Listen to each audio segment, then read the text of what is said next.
Abraham, தமிழக அரசு ஊழியர்கள், ஆசிரியர்கள் லட்சக்கணக்கானோர் ஆவலுடன் எதிர்பார்த்திருக்கும் அந்த ஓய்வூதிய திட்டம் தொடர்பான முக்கிய அறிக்கை, ககன்தீப் சிங் பேடி தலைமையிலான குழு அந்த அறிக்கையை தயாரித்து கிட்டத்தட்ட 11 மாத கால ஆய்வுகளுக்கு பிறகு இறுதி அறிக்கை, ஏற்கனவே இடைக்கால அறிக்கை சமர்ப்பிக்கப்பட்டது, தற்போது இறுதி அறிக்கை கொடுக்கப்பட்டது. முதலமைச்சரிடம் இன்று அதிகாரப்பூர்வமாக ஒப்படைத்திருக்கிறார்கள். எனவே அந்த அரசு ஊழியர்களுக்கு கிடைக்க போவது, ஆசிரியர்களுக்கு கிடைக்க போவது, லட்சக்கணக்கான அரசு ஊழியர் ஆசிரியர்களுக்கு கிடைக்க போவது பழைய ஓய்வூதிய திட்டமா அல்லது புதிய ஓய்வூதிய திட்டமா அல்லது ஒருங்கிணைந்த ஓய்வூதிய திட்டமா என்ற 3 திட்டங்கள் தற்போது நடைமுறையில் இருக்கின்றன. எந்த திட்டம் கிடைக்க போகிறது என்பது தற்போது முதல்வரின் கையில் தான் இருக்கிறது. முதல்வர் தான் அதை அறிவிக்கப் போகிறார். என்றால் வரும் 6ஆம் தேதி தங்களுடைய பழைய ஓய்வூதிய திட்டத்தை மீண்டும் கொண்டு வருவது உள்ளிட்ட பல்வேறு கோரிக்கைகளை வலியுறுத்தி தமிழகம் முழுவதும் அரசு ஊழியர்கள், ஆசிரியர்கள் வேலை நிறுத்த போராட்டத்தை அறிவித்திருக்கிறார்கள் 6ஆம் தேதி முதல்.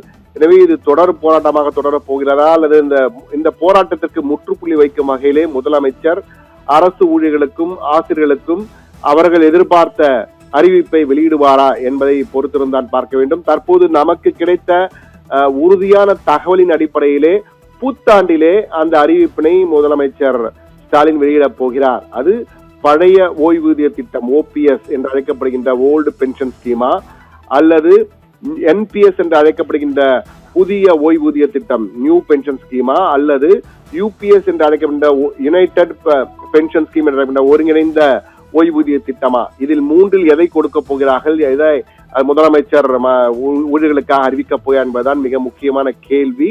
இதில் புத்தாண்டிலே இந்த அறிவிப்பு, அது ஆங்கில புத்தாண்டா அல்லது பொங்கல் தை மாதம் 1ஆம் தேதியா? தை மாதம் 1ஆம் தேதியை திமுக தரப்பிலே தமிழ் புத்தாண்டு என்றுதான் இன்றும் சொல்கிறார்கள். எனவே அது அவர்கள் பாணியிலே தமிழ் புத்தாண்டா அல்லது ஆங்கில புத்தாண்டா என்ற வகையிலே பொறுத்திருக்க வேண்டும். ஆனால் ஏதோ ஒரு புத்தாண்டிலே வெளியாகிறது, வரப்போகின்ற புத்தாண்டிலே வெளியாகிற இந்த அறிவிப்பு என்பது மட்டும் உறுதியான தகவலாக வந்திருக்கிறது.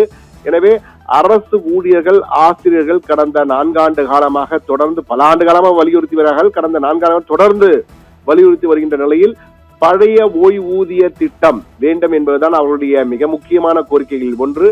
அந்த கோரிக்கைக்கு முதலமைச்சர் செவி சாய்த்து அதை ஜாக்பாட் அறிவிப்பாக வெளியிடுவாரா என்றால், தேர்தல் காலம் வந்துவிட்டது. தேர்தல் காலத்திலே அரசு ஊழியர், ஆசிரியர் பணி என்பது மிக முக்கியமானது.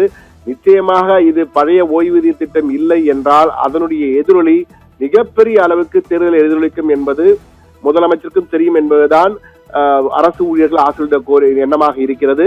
எனவே தங்களுக்கு ஏற்ற அறிவிப்பை வெளியிடுவார் என்பதுதான் அவர்களின் எதிர்பார்ப்பு. இல்லை என்றால் 6ஆம் தேதி முதல் வேலை நிறுத்த போராட்டம் என்பது உறுதியாக ஜாக்டோ ஜியோ சங்கங்கள் உறுதியாக இருக்கின்றன. ஜாக்டோ ஜியோ சங்கங்களை பொறுத்த மட்டிலே தங்களுடைய கோரிக்கைகளில் எந்த ஒரு மாற்றமும் இல்லை. தாங்கள் நிலையாக இருக்கிறோம், உறுதியாக இருக்கிறோம். ஏற்கனவே அமைச்சர்களுடன் நடத்திய பேச்சுவார்த்தை தோல்வியில் முடிந்துவிட்டது.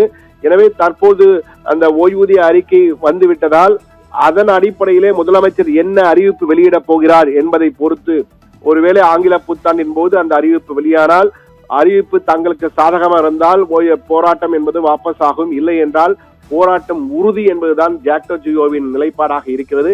எனவே வரும் புத்தாண்டிலே முதலமைச்சர் என்ன அறிவிக்கப் போகிறார் என்பதை லட்சக்கணக்கான அரசு ஊழியர்கள், ஆசிரியர்கள் எதிர்பார்த்து காத்துக் கொண்டிருக்கிறார்கள். அப்ரஹாம், தகவலுக்கு நன்றி. சண்முக சுந்தரம்.